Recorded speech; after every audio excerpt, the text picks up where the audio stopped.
Okay, Tim, you want to learn how to make Zweiback. So I've sent you the recipe and I just want to explain a few things. Okay, so first of all, I took a package of yeast and I dissolved it in half a cup of warm water with a teaspoon of sugar. Now, I buy yeast like this in this jar. And so I open it up and that's the yeast inside, and I measure about a tablespoon of yeast to equal one package like it's asked for in the recipe. Then when I put it in the water, it becomes foamy over time. So it's important to use warm water, but it's important not to use hot water. Hot water will kill the yeast and you want the yeast to grow. So this is the yeast that it's been soaking for about, maybe 10 minutes. 5-10 minutes, and it becomes foamy like that. So it's pretty ready to go. I've got to get moving here. So here I have a flour, 4 cups of flour with a 1/4 pound of shortening. I use Crisco. This is a full pound, this package. I just divided it into fours, and I cut a 1/4 of it off for a 1/4 pound. Oma always says use a spoonful of margarine. I think margarine is a bright yellow color. I don't buy margarine. I think Oma liked to use it because it added a nice color to the Zweiback. Well, I just put a blob of butter in there, but I think you don't really need to have that. That's optional.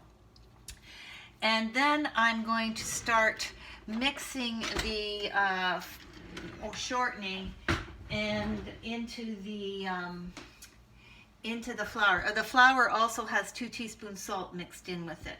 So I need to get this mixed in. And so I'm going to cut it in like this. And you got to mix it in really well and get it crumbled in. So you've got a lot of flour here. Takes a bit of time to get my hands in there to smash it up and get it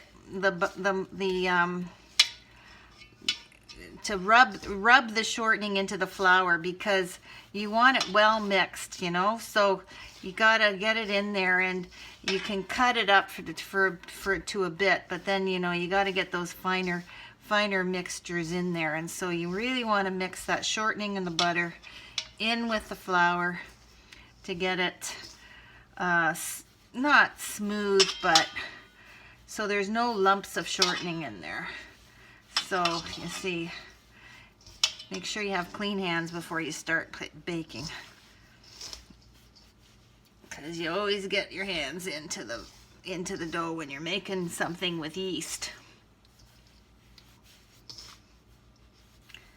because it has to be kneaded by hand as well. So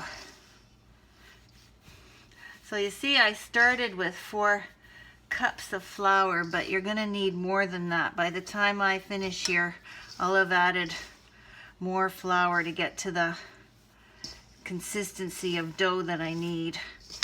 Oma never really said how much more, and I kind of just have to wing it too. My Zweiback don't turn out as well as hers, but I'm not nearly as experienced. I hardly ever make them.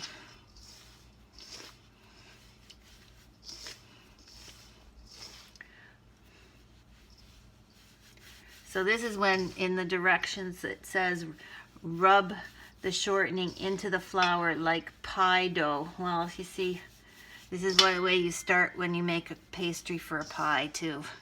You start mixing the shortening or the lard in with the there. Then you add, now it calls for 2 cups of warm milk. I took 2 cups of milk and I measured it in the measuring cup. I put the measuring cup in the microwave and I warmed it in the microwave.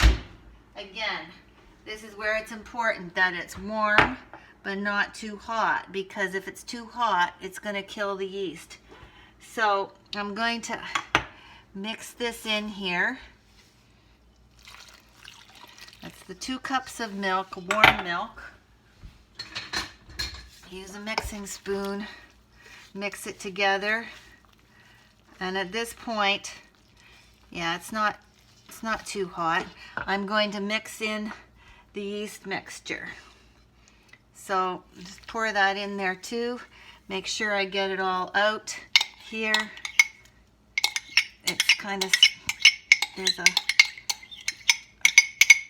piece on the bottom there. So, and now I'm going to mix it in with, just mix it around, and it's going to be quite sticky. So it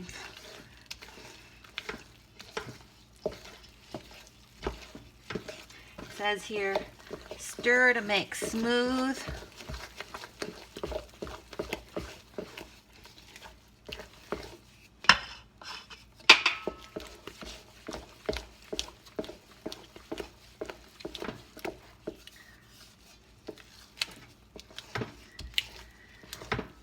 And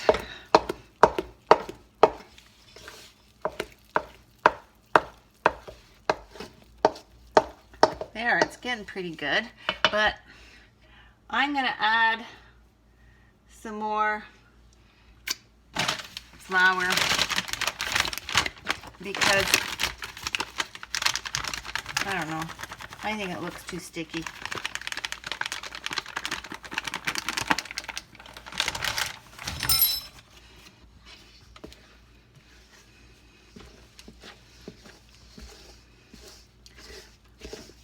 There, this is better.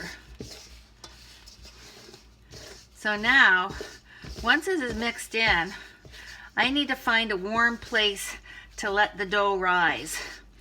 And my oven has a setting called proof, P-R-O-O-F. And I can set it on the proof setting, and that's to let, that will get to a nice warm temperature that lets but not too hot, that lets the dough rise. And alternatively, if you don't have that kind of setting, and especially if you have an electric oven, because mine is an electric oven too, but like a traditional electric oven, what I would do is I would put the oven on just for a minute or two till the air inside the oven feels warm. And then turn the oven off and put the light bulb on inside the oven. The light in the oven will maintain the warmth of the temperature in the oven if you keep the door closed.